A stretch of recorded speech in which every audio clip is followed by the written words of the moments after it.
Using PMO as a choice, it's a freely chosen choice based on your beliefs, right?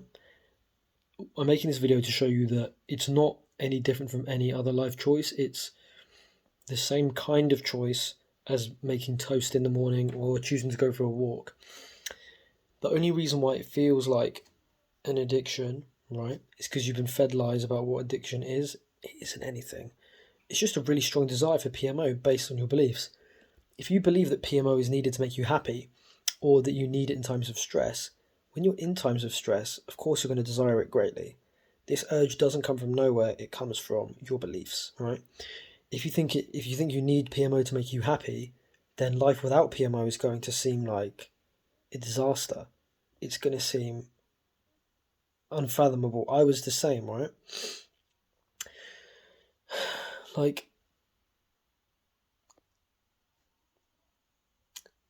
it's the same as any other life choice, right? And here's the fucked up thing, right? Here's a quote from the Freedom Model, which I think you really like. Okay. So if you're unsatisfied with your job, you don't hope that it gets worse so that you can be motivated to quit, right? When most people realize that their career isn't satisfying them, they don't hope that their job gets worse so that they quit. That would seem strange. You don't think to yourself, I wish my boss would tell me off, or I wish my boss would demote me or put on additional responsibilities to me so I can finally quit this job. That would seem ludicrous. You wouldn't hope that your car breaks down so that you can buy a new car. What happens is when you realize, okay, I've got the money to buy a new car, I want to buy a new car, and you make that mental weighing up in your mind. You just make that decision. It's not hard, right? There might be a bit of fear and apprehension of like, oh, new car, is it going to be good? Is it going to be shit? But that's it. It isn't this compulsion to stay with your old car. What muddies the water with PMO is your beliefs around it and the belief that you're addicted, right? If you believe you're addicted, you believe you're compelled. I've had it before, right? I've gone on the computer, I've gone on Pornhub, right? Pornhub, and I've scrolled through the videos and I've seen, with my previous beliefs, right?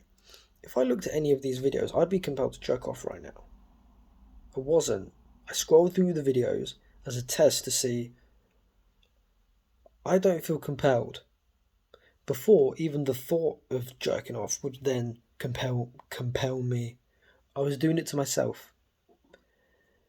The belief that you can't moderate, this is what the Freedom Model says. A litmus test for your addict self-image is the question, do you think you can moderate PMO use? Do you think you can use PMO once per week and be happy with it and not be forcing yourself to use PMO once per week, but using PMO once per week because that's what you genuinely want to do, or once every 2 weeks, or once a month? Or do you think that one use is going to lead to another, is going to lead to another, is going to lead to another? If you believe that, you, my friend, have the addict self-image, right? This isn't a problem. This is good news because you can change your self-image like how I have. And then when you think about PMO, instead of, if you have a thought about PMO, right, which you might, because, it's been a big part of our lives, right? You think about choices that you've had when you were a kid, or old friends that you've had, or old school, your old school thoughts of the past might pop into your head. Instead of having that thought and thinking, oh God, this is evidence of my addiction, and then that creates the compulsion. Do you get what I'm saying? Your interpretation of things creates the compulsion. There is no actual compulsion. It doesn't actually exist. It's just your belief. This is really hard to convince people of because there's a fish in water scenario where, like a fish in water doesn't know it's in water. If you believe things, you're not going to see them as a belief, you're just going to see them as true. Alex Hormozy says we question all those beliefs that we kind of believe, but the ones that we really believe we don't even question because we just see it as truth. So but the thing is, you could probably be honest with yourself. Do you believe that you need porn to be happy? You might think, oh, it's ruining my life, but if you see life without porn as kind of distressing, that's for a reason. That is for a reason you're holding in your mind. What is it? Do you think that times when you're stressed out aren't going to be the same? Once you realise, and here's the thing, right? Prisoners, when they leave prison, some of them desire to be re-imprisoned. You've probably seen the film The Shawshank Redemption. It's one of the best films ever, right? Brooks is the kind of like old man, and he leaves the prison. He gets released into society, and he's in his 70s or 80s, and he's an old fella, and he's working as a cashier, and he's just unfamiliar with everything. Like, he just fucking hates it, and then he really desires to go back into prison. He ends up killing himself because he's so unfamiliar and so scared. Right? Imagine being dumped in a completely unfamiliar environment. That's what quitting PMO can feel like. You have this fear, and that's why courage is required. Not effort and willpower and white knuckling it, but just courage. The courage to realise, could I be happier without it? Can I kind of try and shift into that reality? Can I have the balls to do that? Can I have the balls to exist there and try and see, am I fucking happier?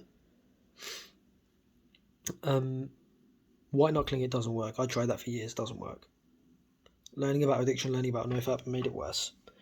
Doesn't work. Easy Peasy was the first thing that I found, and it worked amazingly for me, but I had to read it 20 times, and the logic in there I still don't find that compelling. The freedom model is completely unlike anything I've ever seen. It's amazing. It will flip your perception of addiction generally on its head.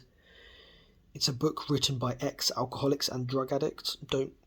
Please don't stigmatize that, because these people are very smart and they've been working on this stuff for decades, and the knowledge in there is well applicable to PMO. It's well applicable to like anything, because there is no such thing as compelled behavior. The only thing, there are no causes for addiction. There are only reasons why you use. In the same way, here we are. Here's peppermint tea. Right? I had this mug. It's empty now, but I had peppermint tea in here. I made the decision to boil the kettle and make this for myself. Was I compelled to do it? No, I had my reasons. I like peppermint tea. It feels good. It feels warm. It's healthy. Why don't I drink endless sugary teas? I personally don't prefer that. I personally prefer drinking green tea. It makes me feel good about myself. It makes me feel healthy, and that's congruent with the type of person I want to be. And it's warm. It's a hot drink. I like it. It's got like fucking antioxidants and shit in there. It's green. Like, I like it. Do you know what I mean?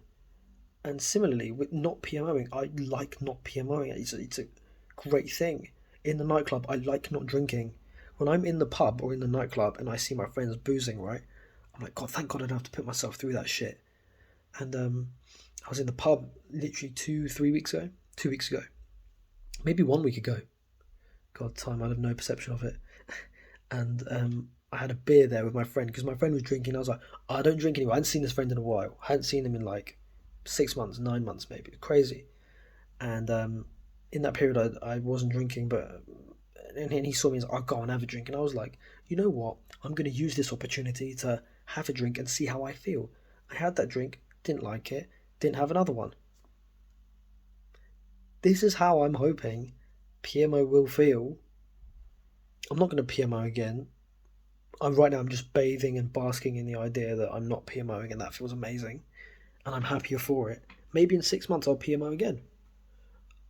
Easy Peasy would say never do this. Addiction ideology would say never do this. The freedom model is you have the freedom to make the choices you want to fucking choose. Why is it that I can smoke a cigarette or have a beer and not get addicted? Because I don't fucking really give a shit. I prefer not to. It's all about your preference. There's no such thing as chemicals compelling you to do anything. People quit addictions all the time, despite having heavily addicted brains. There's no such thing as addicted brain. There's just brains that have formed these neural pathways. These neural pathways are not compelling you. They don't. They do not. There are people who've been doing heroin for fucking decades and they quit. How the hell do they quit if their brains have this highly specialised neural circuitry towards heroin use? How? It's just bollocks. It's bollocks. I think it's complete bollocks. I think the whole treatment industry is bollocks. I think the NoFap guys on YouTube, some of them are insidious and are like kind of manipulating people for, nefarious kind of selfish means. But I think a lot of the NoFap guys on YouTube are doing it to help people, wanting to help people, but all they're succeeding is doing is spreading more misinformation. I hope this video is being like as rambly as fuck, but I don't care. Like, I'm giving it to you raw. That sounds gay. Fuck's sake. I'm speaking the truth, right? Not giving it to you raw. That's fucking gay as hell. I think I've ruined it. I haven't ruined it. We're going to plow on here. Oh, plow on. We're going to... I'm going to end it here.